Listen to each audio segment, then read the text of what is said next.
It's their iPod.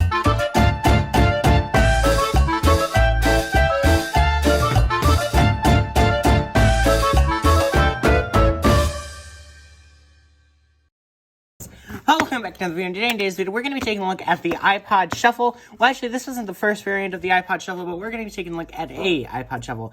So if you don't know, basically, it's like, okay, this is a Nano. It's very expensive. It'll get a black dot because the battery expands and catches on fire.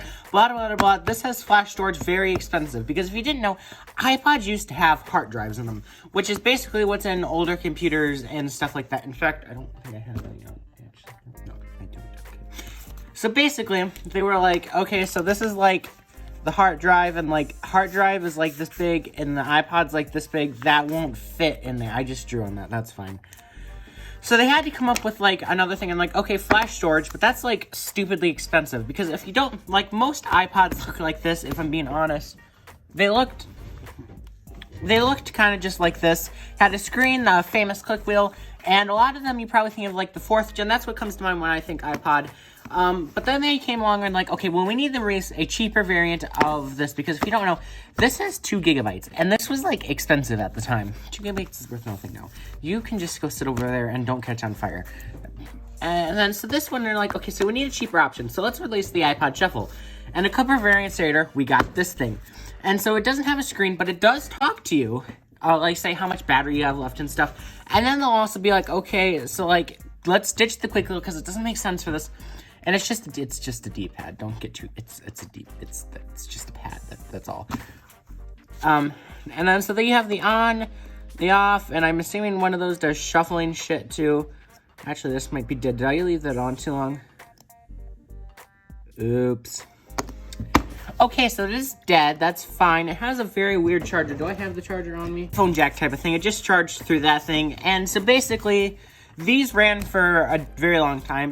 They actually like ran these for a while, different variants and stuff. They had longer ones, shorter ones. This one I think is from like 2000 something. Well, it would have. Of course, it's from 2000 something.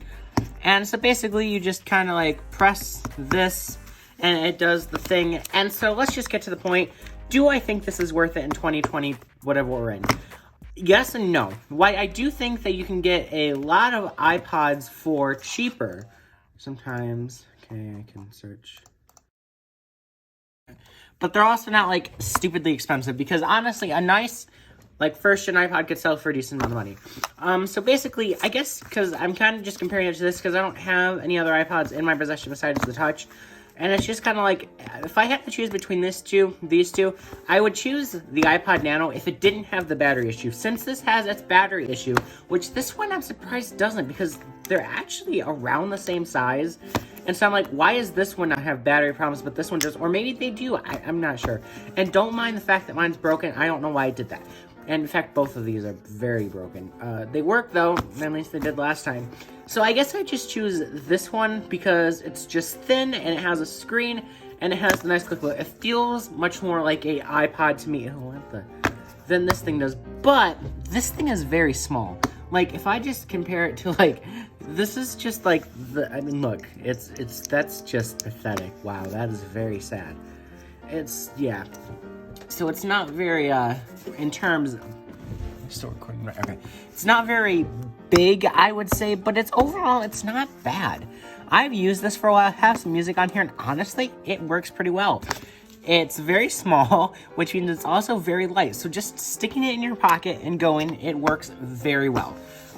There is, like I said, some downsides to it, like the clip is very, I mean, it's very small. I would not trust this on, like, to clip it onto, like, my t-shirt or, like, my finger or something. Because it's so small, I would just be worried that I'd lose it. So I guess what I'd do is I'd stick it in my pocket. But since it's so small and basically just metal, that does kind of mean that it does have some problems. Like, you know, it's very small. The paint scratch is very easy. This is plastic. Well, that's not plastic, but this is just plastic. Why is that cracked? I've never seen an iPod do that before. But this is just plastic, which means it's much more durable and sustainable. This thing falls out of your pocket, takes a tumble on the driveway. It's going to get some scratches. And if you look on eBay, these, I'm sure it's littered with just destroyed ones. But if you look, they both can get destroyed. So it doesn't really matter. This one, if you have an iPod collection and you use 30-pin a lot, then maybe don't recommend this, because this has a whole different charging system that's very weird. But hey, it'll go great with first gens, and no, it doesn't. But either way, I guess I just want to say, is this still worth it in 2020, whatever we're in? Yes and no. It depends what your needs are. If you just want a small iPod because you still use them for some weird reason, I mean, I do too sometimes. So, but if you want just like a little compact thing that can play your iTunes playlist, and you're like, well, I like my iTunes playlist, there's a lot of songs on there, and I don't want them going to waste, because I spent 99 cents on those, and that's actually not, like, that's a lot of money, if you think about how much, like, just Spotify is a month, and, like, YouTube, like, you know, like,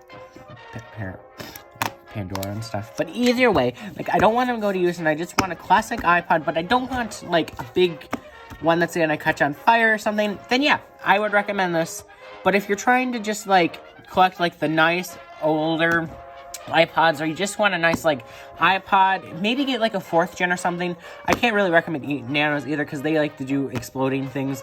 And these one, I mean, like, fire and stuff, yeah, these are just, all together, both of these are just kind of like, get a 4th gen. Just get a 4th gen, a 6, a 7, get those. I mean, I don't have those, but they're iPods, I mean, you can't really go wrong.